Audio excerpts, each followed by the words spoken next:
안녕하세요. 저는 책과 영어 그리고 자녀교육 관련 영상을 올리고 있는 미셸입니다. 제가 미자모 카페에 요즘에 저희 아이가 너무 사춘기라서 멘탈이 털린다 그런 글을 종종 올리고 있어요. 그러니까 그것도 제가 하나의 그 스트레스 릴리프 하는 수단이기도 한 것 같아요. 그래서 그런 점으로 미자모 가족분들께 진짜 너무 감사드리는데, 아이가 좀 사춘기처럼 아이의 눈빛이 살짝 바뀌고 좀 사춘기 아닌 사춘기처럼 좀 행동을 하는 게 어떤 거였냐면, 좀 눈빛이 예전 같으면 좀 이렇게 빠릿빠릿했다면 요즘에는 좀 흐리멍텅해 보이는 게 좀 없잖아 있는 거예요. 그래서 아니 얘가 그냥 멍 때리는 거랑 조금 또 다른 듯한 느낌?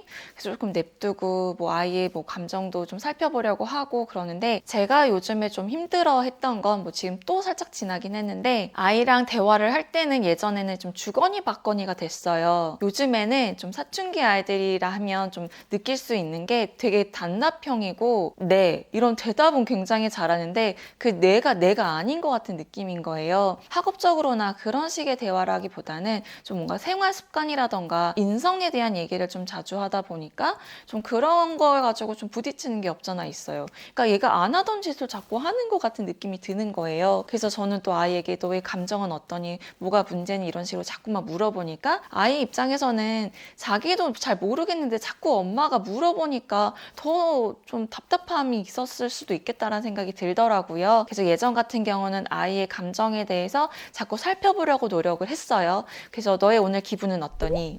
그러니까 기본적으로 How are you? 이거잖아요. How do you feel today? 그런데 좀 전략을 바꿨어요. 어떻게 바꿨냐면 아이랑 자꾸만 기분에 대한 얘기를 하니까 자기 기분에 대해서 생각을 하다 보니까 기본적으로 우리는 지금 행복할 수가 되게 없어요. 밖에도 못 나가죠. 코로나로 인해서 뭐 외식 같은 것도 사실은 뭐 자주 하진 않았지만 아예 정말 차단이 되었죠. 친구들하고도 가뜩이나 못 만났는데 더더더 못 만나고 방학도 그냥 일찍 해버렸고, 좋은 점이 있기도 해요. 시간이 되게 많아졌기 때문에 다시 뭐 책을 읽는다거나 뭐 놀이를 한다거나 그럴 수 있는 시간이 더 많아져서 그런 점은 좋아요. 그런데 또 되게 좀 사람이 너무 자기 혼자만 있으면 또 살짝 우울해지잖아요. 그러다 보니까 저희 아이도 좀 그런 게 없잖아 있었던 것 같아요. 그래서 제 전략이 조금 바뀌었던 게, 예전 같은 경우는 좀 감정에 되게 충실하려고 아이의 감정에 대해서, 그래서 아이에게 막 이런 얘기도 했었어요. 너의 감정이 업앤다운이 있는 건지 알겠어. 그런데 너의 오늘 기분이 좋은지 안 좋은지에 대해서 엄마에게 좀 얘기를 해줘. 그래야 엄마도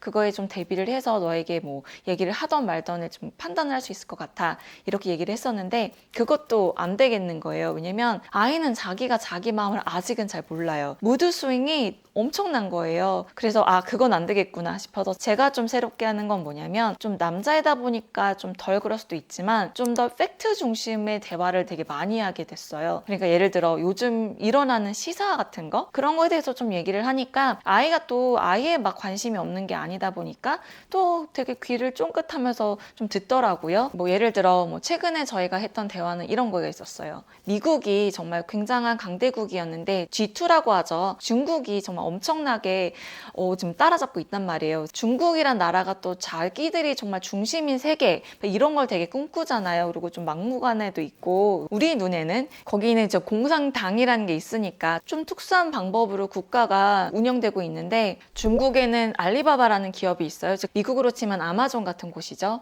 거기가 정말 몸집이 엄청나게 커졌어요. 이제 정말 엄청난 파워를 가진 컴퍼니가 됐단 말이에요. 그런데 걔네가 실수로 중국에 대해서 좀 비판적인 얘기를 했대요. 중국이라는 나라가 해외 상장을 차단을 시켜버린 거예요. 우리나라에서는 상상도 할 수 없는 일들이 막 중국에서는 벌어진단 말이에요. 그러면서 어떤 식으로 중국의 정부가 움직이는지, 요즘에는 이 빅테크가 어떤 식으로 흘러가는지, 미국과 중국이 정말 강국이 되어가고 있는데 이제 우리나라가 중간에 껴가지고 정말 이도저도 못하고 있는 상황이다.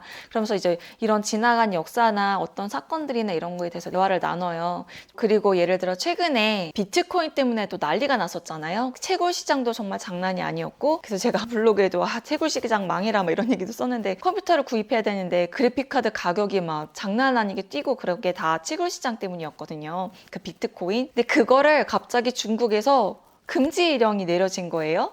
그러니까 갑자기 왜 금지령이 내려졌는지 그러니까 또 되게 궁금해할 거 아니에요, 아이는. 그래서 아이랑 같이 얘기했던 게 좀 앨런 머스크를 되게 좋아하니까 그래서 앨런 머스크가 그 비트코인에 엄청난 투자를 했어요. 그래서 그 주식을 사야 되는데 말아야 되는데 이런 얘기를 막 하면서 지냈단 말이에요. 그래서 그 중국이라는 나라가 채굴을 아예 막아버리니까 당연히 앨런 머스크 회사가 타격을 받겠죠. 그 주식이. 그런데 왜 중국이 채굴 시장을 막았느냐. 또 이렇게 또 얘기를 흘러가다가 어떻게 왜 막았을까? 이런 식으로 화두를 던져요. 그러면 아이는 정말 뭐 궁금하잖아요. 왜 그랬을지. 그래서 좀만 더 파고들면 중국이라는 나라가 사실은 뭔가 공장을 굴리고 이러는 게 석탄으로 하는데 예전에는 호주랑 중국이랑 이제 협정을 맺어서 호주에서 석탄을 받아다가 이제 공장을 돌렸단 말이에요.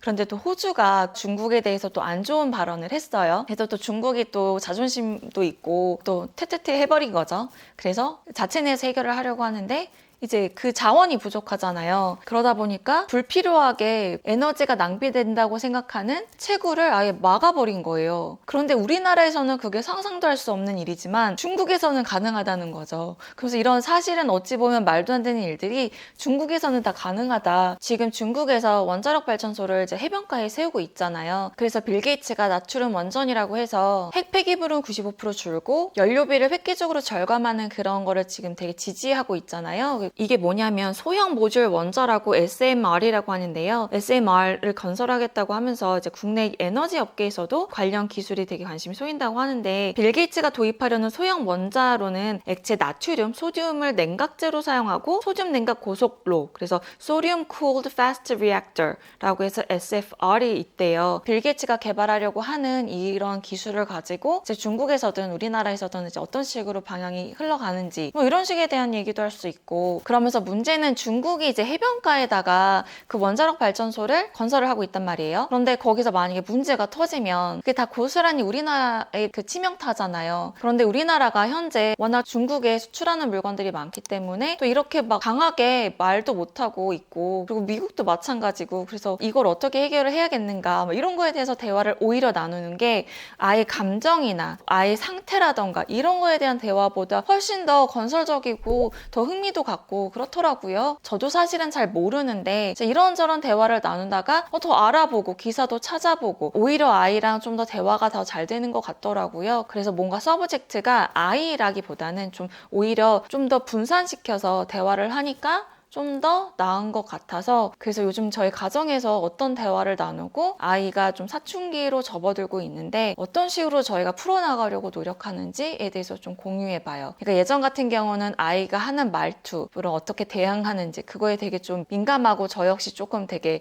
좀 이렇게 alert 돼 있었는데 좀 그런 마음을 많이 가다듬고 나라도 귀찮겠다 뭐 이렇게 생각을 하니까 오히려 더 마음이 편한 것 같아요. 그래서 아이랑 오히려 이런 대화를 하니까 서로 감정 충돌도 없고 여전히 대화의 끈이 이어지는 그런 가정 환경을 만들고 있는 것 같아요. 이런 방법을 또 가정에서 활용해 보시는 건 어떨까 싶어서 공유해 봅니다. 제가 오늘 영상 통해서 소개해드린 그런 내용 말고도 진짜 할 수 있는 대화가 되게 많은 것 같아요. 뭐 정치라던가 경제, 경영, 뭐 문학도 있고 미술도 있고 음악도 있고 그러니까 그냥 아이랑 같이 어떤 얘기를 할 때 아이가 좀 눈빛이 좀 반짝반짝 하던가를 좀 잘 관찰하고 좀 그 점에 대해서 우리는 한 팀 이런 식으로 좀 같이 알아가면 좀 더 사이가 돈독해지는 것 같아요. 아이의 적이 엄마가 아니라 우리는 그냥 다 같이 좀 이런 시간을 헤쳐나간다 동지에 또 느끼고 이런 식으로 좀 받아들이니까 오히려 아이도 저도 좀 더 마음이 평온해진 것 같아요. 이 영상 시청하시는 분들도 이런 방법 시도해보시면 어떨까 싶어요. 오늘 영상은 여기까지고요. 아이가 성장하고 변하면서 우리 부모도 함께 성장하고 변하게 되는 것 같아요. 그래서 사실 우리도 경험했던 그 시기잖아요. 좀 더 현명하고 슬기롭게